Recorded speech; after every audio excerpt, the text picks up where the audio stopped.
Aristas, Kremvase Azantes. Welcome, video lovers. This is Tac Nerd 1.0 here. What have we got here? We've got a Smith Wesson box. Oh, let's take a look and see what's in it. This is, folks, this is the Smith Wesson M&P 9 Shield EZ M2.0. That is a very long title for a very short pistol, I guess you would. So this pistol was introduced in 2018 as part of the M&P line, aiming to provide user-friendly options for newer shooters or those with less hand strength. Now that can come from a variety of reasons. You could be an older person with smaller frame, or a person with like arthritis, which unfortunately I do have. Now I have it as a result of Lyme's disease. It has not progressed to a point where I believe I need something like this. I'm fine with my Glocks for now. And I did get a deal on this and I got this used, so I kind of just went with it to test it out. So let's take a look and see just how hard it is to rack the slide on this. And one of the other features of this is, aside from the serrations, it's also got this raised serration here on both sides. And this almost functions like little wings. So you can pull the pistol back, you can get a better grip on it to rack the slide. So, and if you want to do reverse, there you go. Now, what do I think of this as far as how hard it is? It is less. It is definitely easier than other pistols. Is it easy? I don't know. So I think that's an issue you have to look. This does come in a 380 as well. This, however, is the 9. These magazines have a 8-round capacity, so they are in accordance with all U2 regulations. Other features of this pistol, it is of course 9mm. As I said, it includes 2 8-round magazines. The barrel length is 3.675 inches. Approximate weight is 23.2 ounces unloaded.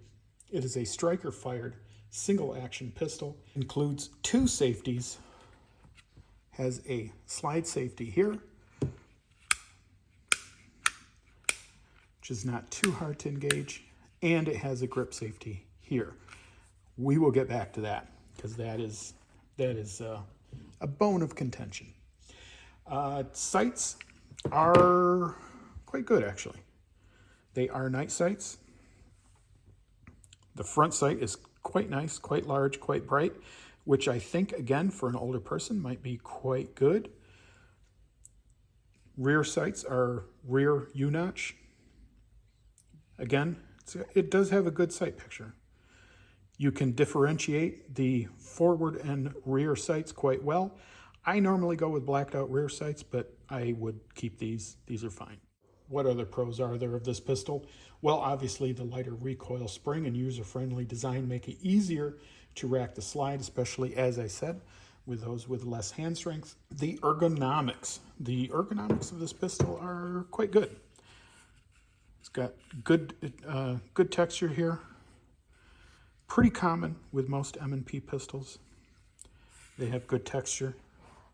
Even with a 9mm, I don't think you're going to have issues with this jumping around in your hand. Accuracy is quite good. We're going to roll in some footage.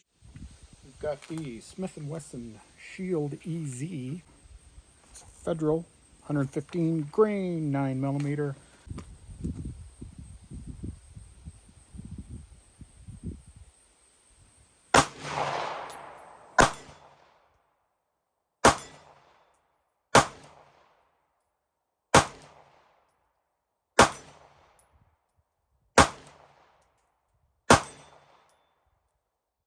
I actually kind of like the trigger. I didn't think I would.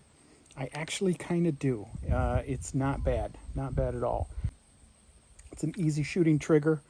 I think for the folks that this is marketed for, I think the large front sight is quite good. I will tell you, even at 25 yards, you pretty much have to cover the entire target with the sight. I was having a little trouble with that. but not bad. It's a fairly easy shooting gun.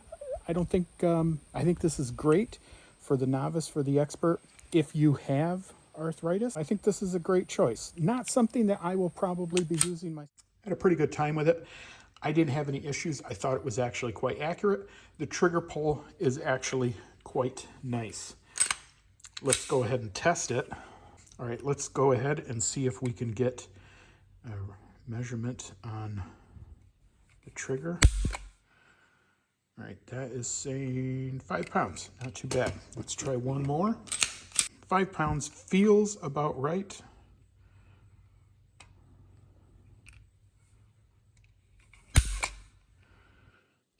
And that one is 5 pounds. So, yeah, 5 pound trigger sounds about right.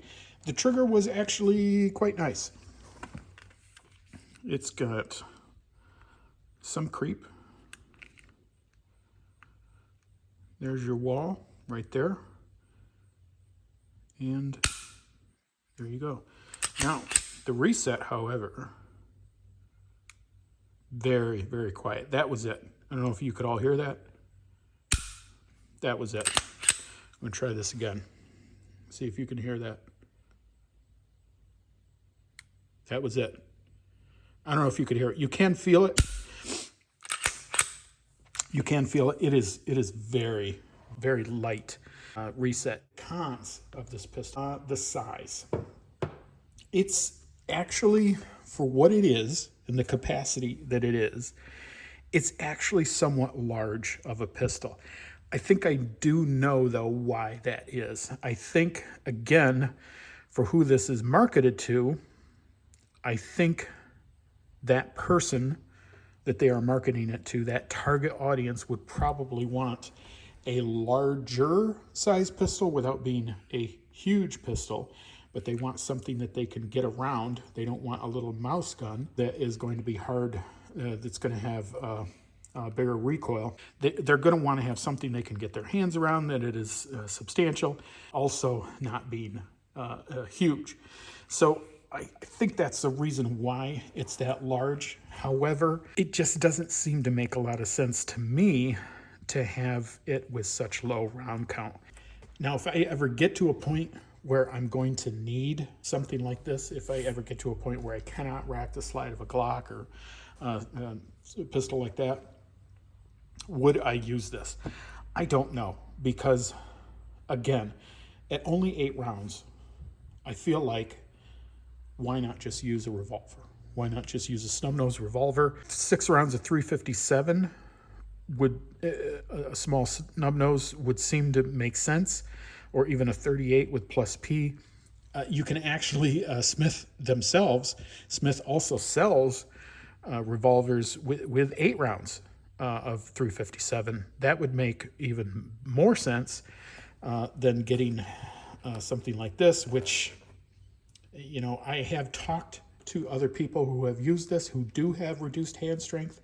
The one woman I talked to, she still could not rack this. So for people such affected, they pretty much end up going to revolvers anyways. I don't know if that's an option. The other con I have with this is this grip safety. Now, the shooting experience was fine. The trigger's actually quite nice. I had no problem with that. The accuracy is good. The sights are good. I did like the sights on it. The problem I had was this grip safety. I've had a couple times, more than a couple, where I was unable to properly engage this grip safety. I don't know what that is. I don't know if it's a flaw in my approach to holding the pistol, or if it's a flaw in the pistol itself. I don't know. I can tell you, I do and have owned 1911s. I've never had a problem with that. I have 1911s on this channel. I've never had a problem engaging the grip safety on those. I've had Springfields. I did IDPA with Springfields with a grip safety, had no problem. I never, in all my matches, had an issue with failing to engage the grip safety on those. So I don't know what that is. I don't know if it's a function of this pistol itself or what, but I can tell you that it did come up. So Your mileage may vary. I would test one of these out before you bought it. So what do you get with this? Well, I got this one secondhand. I don't believe these ones come in a hard case. I think they come in a cardboard box. Mine came like this. You do get 2 magazines. You can get more. I have not seen any others that are larger than 8 rounds. Now, maybe there are people who make base plates with added rounds. I don't know. I haven't really looked. Magazines are pricey, not horrible. They're like about 30 quatlos, but not outrageous, not like FN type prices, but they're up there. So I got this little holster with mine. This doesn't come with it. Whoever had this included that as well. You get the manual, you get your lock, and that's it. So, folks, that's about it. I have nothing else for you. That is the Smith Wesson M&P Shield EZ9 M2.0. Folks, if you have any questions, comments, or requests, please leave them down here in the doobly-doo. Please like, share, and subscribe. And if you would fire off a shot at that notification bell to make sure you are notified of all my videos when they drop, as soon as they drop. That's it. I'm out of here. Tack Nerd 1.0 out.